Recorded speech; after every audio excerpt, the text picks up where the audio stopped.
Well, a very good morning to all of you who are joining us on this care session, our third care session of the summer. If you are joining us on YouTube and on Facebook Live, wherever you are joining us from, you are very, very welcome. It is fantastic to be with you yet again. Hundreds of you have registered to join us for these sessions where we are looking into some of the causes that care actively works on. And for this week, we are going to be looking at the issue of human trafficking. As Christians, we believe with all our hearts that God made every single human being in his image. And it is God's will that people should be free from being in any form of slavery. And yet, today, it's estimated that more than 40 million people around the globe are in some form of human trafficking or modern day slavery. And in his word, Isaiah 58 and verse 6 in particular, here's what God says. Is not this the kind of fasting I have chosen, to loose the chains of injustice and untie the cords of the yoke, to set the oppressed free and to break every yoke? We believe people were created for purpose, not purchase. And God calls us to be a voice for the voiceless and to stand up for those who are more vulnerable than ourselves. And one way that we seek to do that at CARE is by addressing the cause of human trafficking, helping to influence laws that are going to protect victims and bring those guilty of this crime to justice. But CARE is not the only charity working in this field, or indeed the only organisation working in this field. And to help us explore the issue of human trafficking in more detail this morning, I am delighted to welcome to the CARE session this morning, Euan Fraser from International Justice Mission. Euan, welcome to CARE Sessions. Morning, James. Great to be here. Thank you so much for having us. I'm excited that you're with us this morning. One of the reasons is because of your experience with IJM, but very briefly, a second reason would be that you are a fellow Scotsman. Yes, absolutely.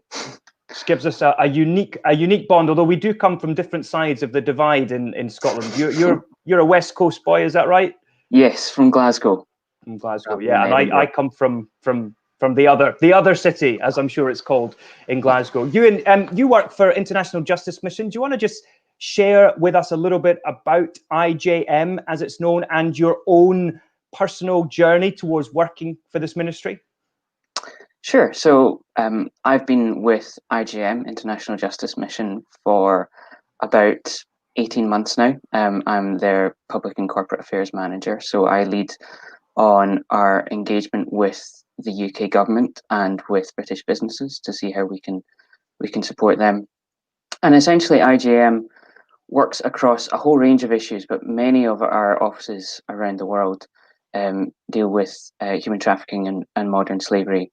And we really seek to take inspiration from another passage from Isaiah of seek justice and defend the oppressed, in strengthening the protections and rights and welfare of vulnerable communities from various forms of violence, including human trafficking. That's fantastic, Euan. Thank you. I mean, let's just talk a little bit now about what human trafficking actually is, because it's one of those things where people may have heard the phrase, may have heard the term, but are a little bit unsure as to what it is. But there's also that idea, isn't there, of, well, surely the problem, the challenge, the issue of slavery was something in our past, but not something that happens here in the UK, for example. So I wonder if I could ask you just off the bat, what is human trafficking? Yeah, I think that's a common misconception that this is a problem of the past. I mean, at heart, human trafficking is the exploitation of vulnerable people through force, coercion, control, for the purposes of profit. At its most basic. I think there's been a close association between human trafficking and sexual exploitation of women for many years, but I think more recently we have seen our our understanding of the problem become a bit more nuanced and a bit more true to reality. And many men are exploited in various forms for forced labour.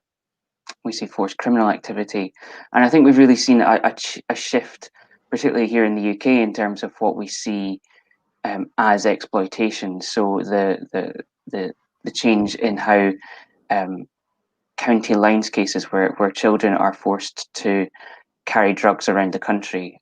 A few years ago, those children would have been considered criminals and would have been prosecuted, and probably too many of them still are, but we're increasingly seeing them as being victims and under the control, and often violent control, of gangs.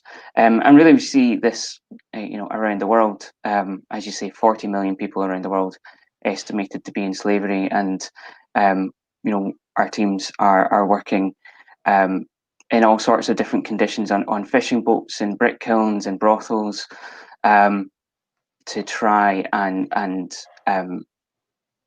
bring protection to strengthen the ability of justice systems to hold people to account, because too often it is a low risk, high reward crime. I mean, the staggering figure that you mentioned there, 40 million plus people, men, women, children. I suppose to ground that in some kind of context, if the population of Scotland is 5 million, that's 8 times the population of Scotland are in some form of modern day slavery, human trafficking around the world. And do you think that it's a problem that is getting worse, or are we seeing progress? I think it is. I think, as I say, as our understanding of exploitation becomes more nuanced, we probably capture more people in some of those figures. So it's one of those difficult ones to know exactly whether or not it's growing, and there's been a lot more attention and focus on raising awareness and putting more resource into identifying people. So that's a kind of tricky one. But what we're definitely concerned about in the current season of the COVID-19 crisis is lots of more people being vulnerable to exploitation. People in the UK and around the world suffering a period of prolonged isolation and financial hardship. We see migrant workers, for example, being stranded and unable to come home. These are the sorts of situations which traffickers and people who are ruthless often prey upon. So we're really, concerned as kind of countries begin to open back up, that we might see an increase in exploitation. Yeah. And just bringing it closer to home, as we think about the United Kingdom, what do the latest estimates and figures suggest about how prevalent is human trafficking here in the UK? Yeah, so there was actually a recent report out which put an estimate at around 100,000 people in the UK.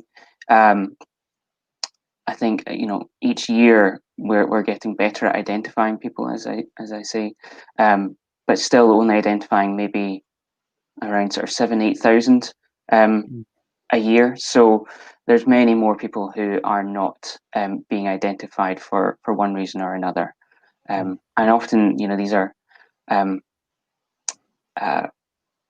it's kind of a common phrase that's used in the sector of being hidden in plain sight. This is people working in sort of everyday industries that we might pass in the street or in the shops, or drive past and working in fields or what have you. It's kind of happening around us in our communities.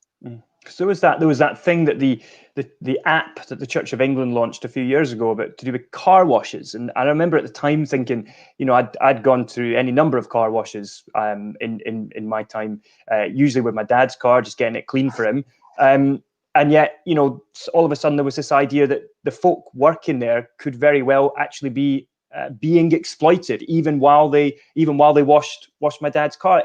Is that something that I mean, again, is that happening here in the UK? I mean, is there documented evidence that you've seen, IGM have seen, of people in car washes who are actually victims of human trafficking? Yeah, absolutely. So car washes has been one of those areas which we've seen in recent years that there has been kind of increased recognition that exploitation is taking place really close to home, and we've seen there've been sort of lots of news stories and police operations focused specifically um, on car washes. It's kind of it's one of those areas where there's kind of low skill, low paid work anyway, and it's those sorts of industries which kind of are often targeted for trafficking. So here we are in this context where we have a crime that is happening hidden in plain sight, possibly as many as 100,000 people in the United Kingdom in some form of human trafficking. Obviously, then IGM works to address this. So moving on to talk about specifically International Justice Mission and the work that you're involved in. Why, first of all, why does IGM work in this area of human trafficking? You've touched on this already, but if we could just dig a bit deeper, what is it about this issue that really motivates IGM? So it's a really good question. So we didn't start up being an anti-slavery organization. It is now probably the bulk of our work, although not exclusively the only issue we work on.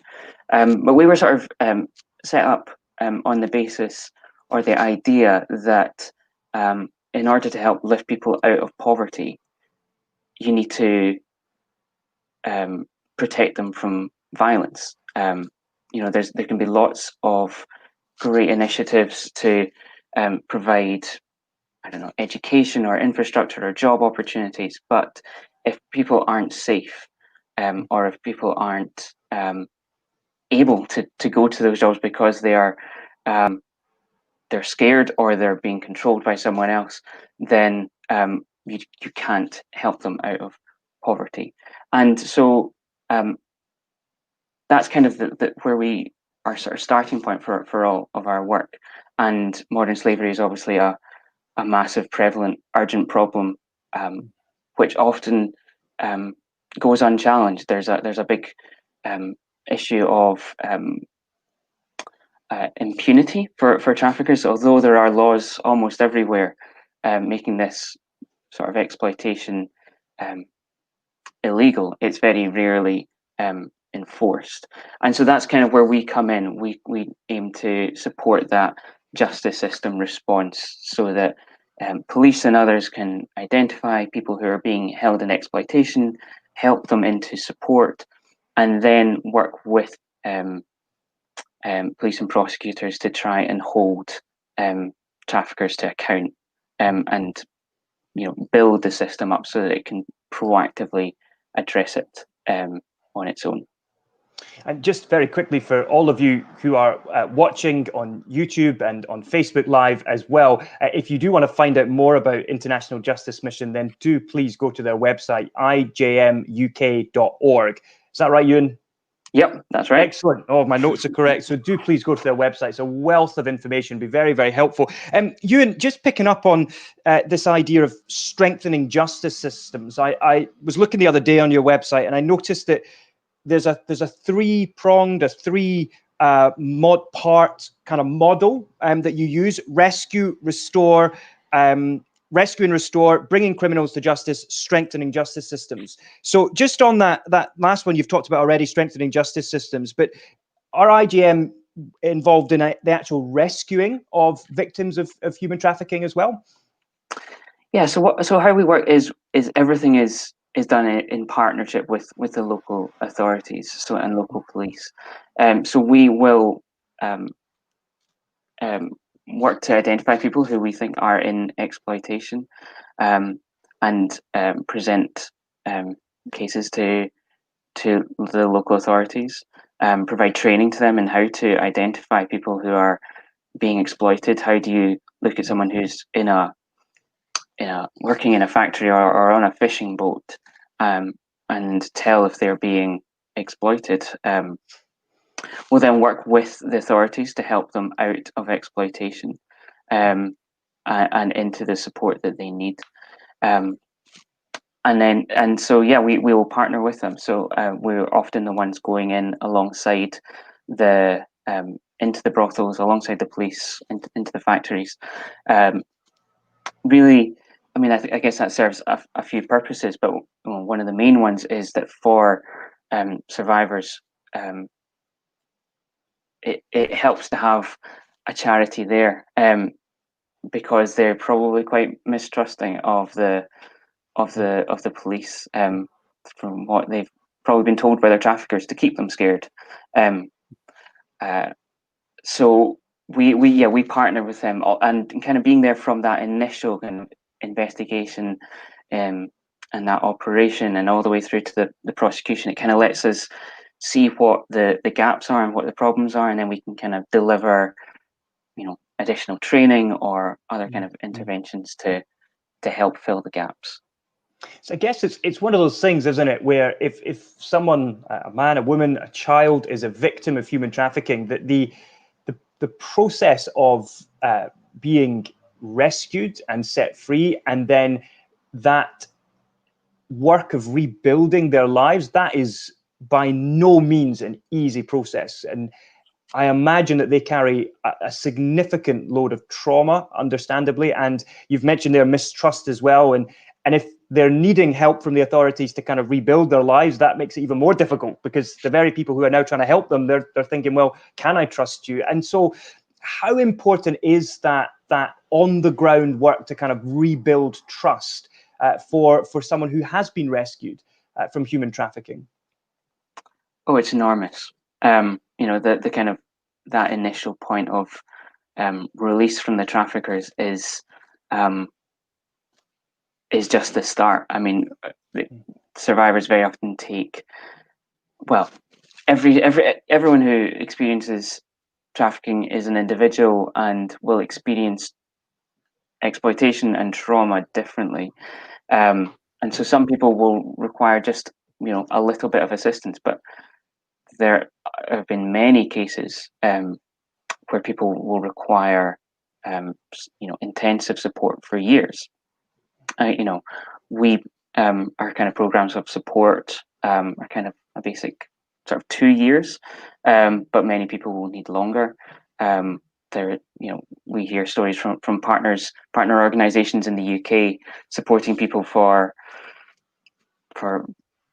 10 years, because it takes that long to rebuild trust, to even disclose what's happened to them sometimes. So having that it's a crucial part of the response, partly for the individual, and helping them rebuild their life and their independence, but also to prevent it happening to other people.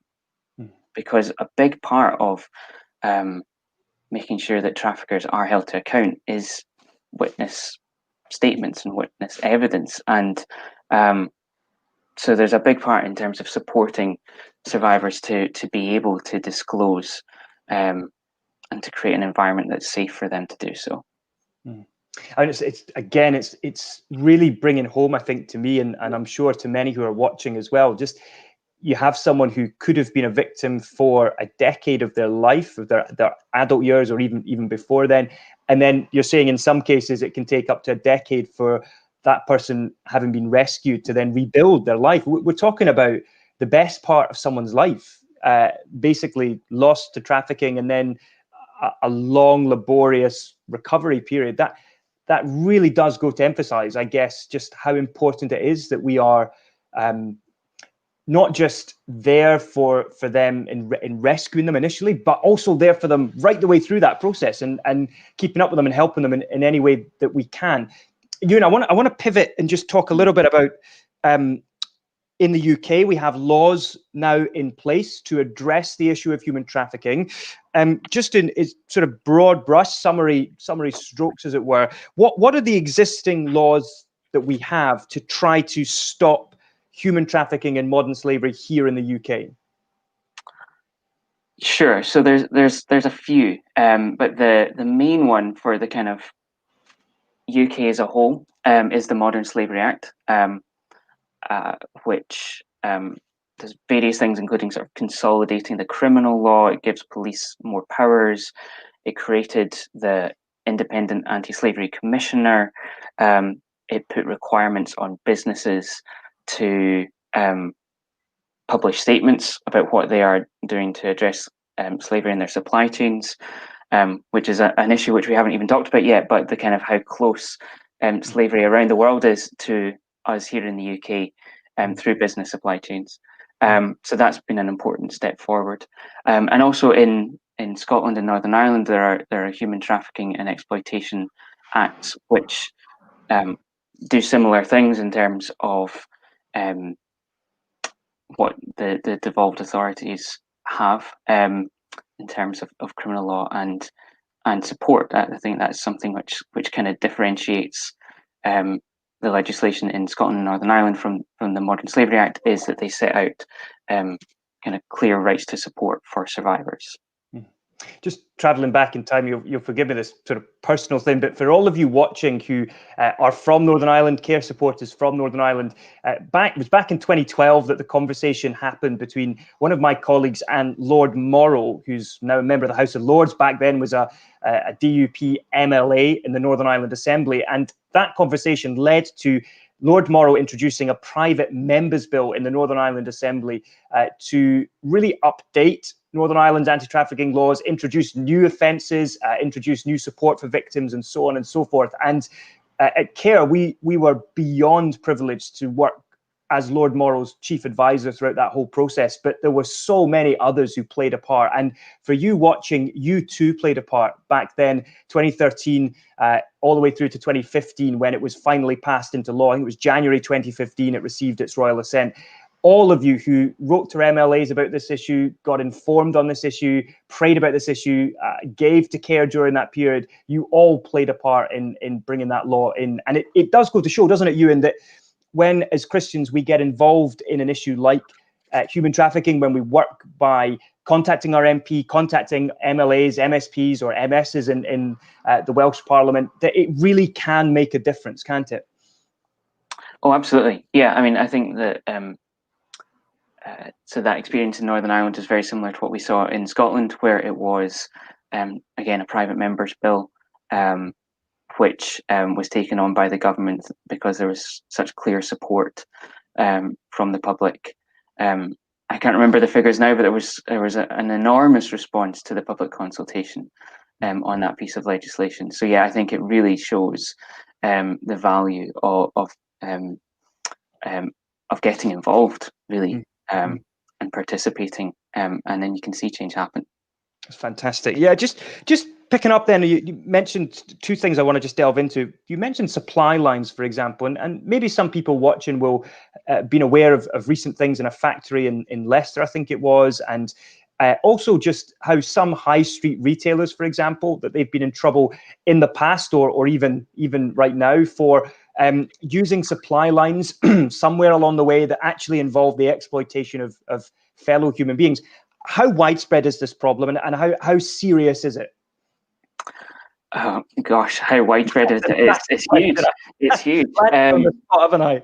And I think part of the problem is the complexities of these supply chains. You know, there's into part of a major challenge for these corporations is tracking everything back to its original source is so difficult.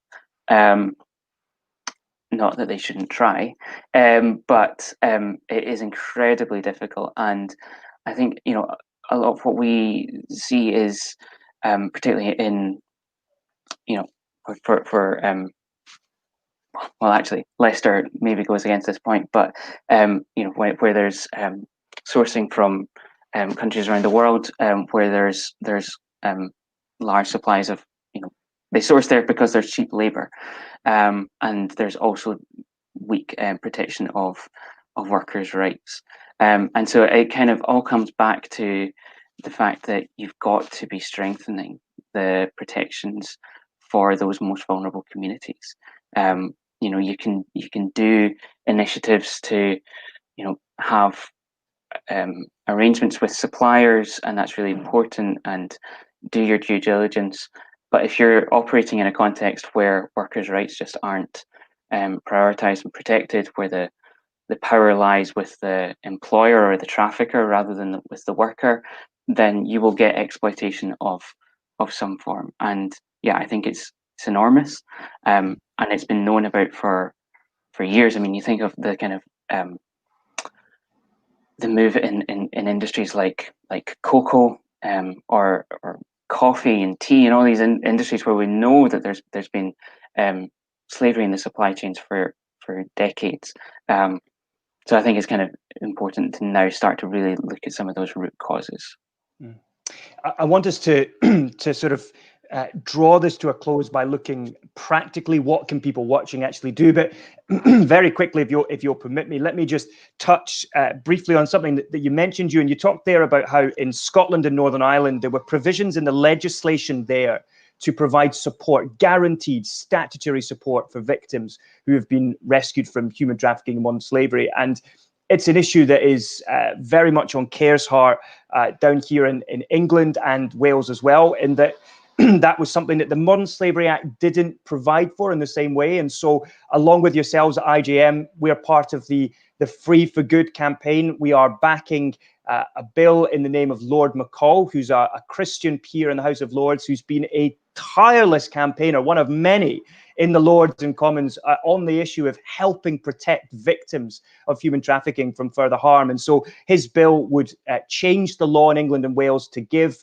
rescued victims a guarantee of at least 12 months support. That is housing, other accommodation, financial assistance, someone to be there for them as they go through the process of dealing with the authorities and strengthening their confidence. So again, picking up on something you said earlier, Ewan, that they might feel able to go and testify in a court of law to bring the traffickers to justice. And so if you want to find out more about the Free for Good campaign and CARE's involvement, IGM's involvement, and the 24 other charities and organizations who are part of that coalition, do go to the CARE website, care.org.uk.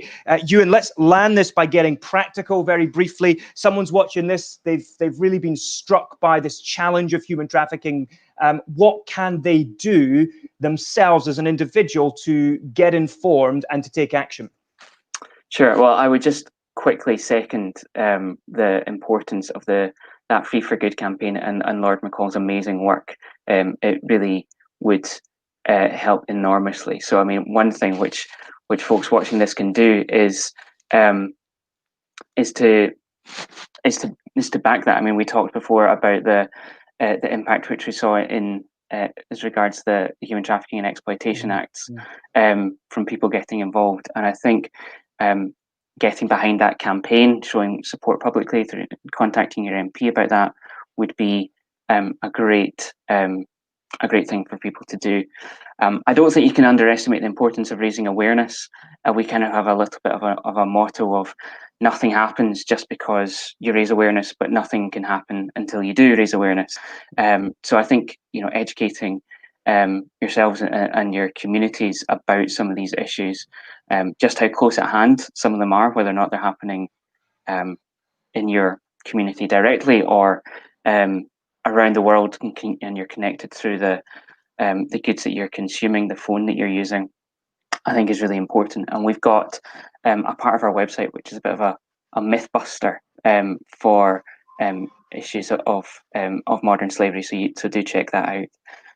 I think for Christians, a great thing that you can do is pray, and we have many prayer resources for you, which you can find on our website. There's also initiatives that you can get your church involved in.